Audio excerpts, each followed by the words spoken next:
My name is Zayden Reed. I'm a 19-year-old student at Arizona State University studying business financial planning. I've grown up in Arizona. I've been here my entire life. I went to a school in North Phoenix called Sandra Day O'Connor High School.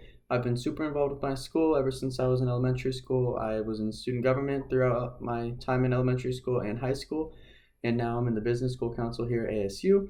A time where my ability to communicate was critical to my success and my team's success was when I worked at a car wash in high school. I worked there junior and senior year. We had a belt that the cars would go on in order to get the cars washed.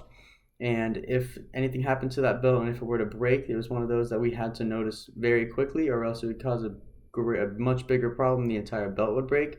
So there was one time that I noticed that the belt had broken, and no one else had noticed it, but I noticed it right before it was too late, before it got under the belt and it would destroy everything. So I immediately stopped the belt. I let my managers know, and we were able to get it fixed very quickly because it was a busy day, and we were able to get it fixed in a time where we didn't have to send any of the cars home. We were able to get everyone's washes finished, and we didn't leave any customers disappointed.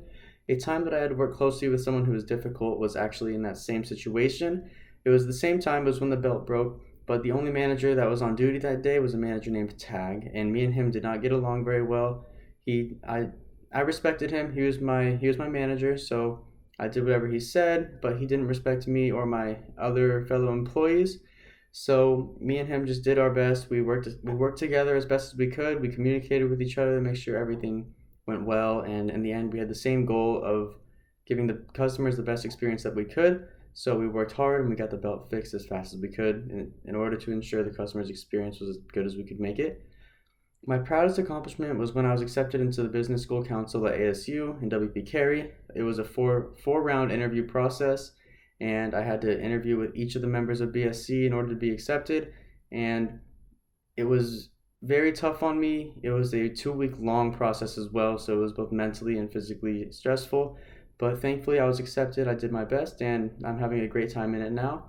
A professional failure that I can think of is I currently do valet at a hotel in Scottsdale, and there was this one day that we had a huge VIP. He's the head of one of our hotels, and he came out. He was in a rush, and we accidentally pulled up the wrong car. So I assured him that I would get it fixed as fast as I could. I ran as fast as I would to get his car, and I was able to bring it up and ensure that he had a great experience, and he was not upset with how the valets were there. Something that makes me different than other candidates with my same education and experience is that I've been in the workforce since I was 15 years old. I'm 19 years old, so I've been in for 4 years, which is more than most people of my age. I know how to work with people, I know how to communicate effectively, and yeah, thank you guys very much for your time, and I hope you consider my application and have a great day.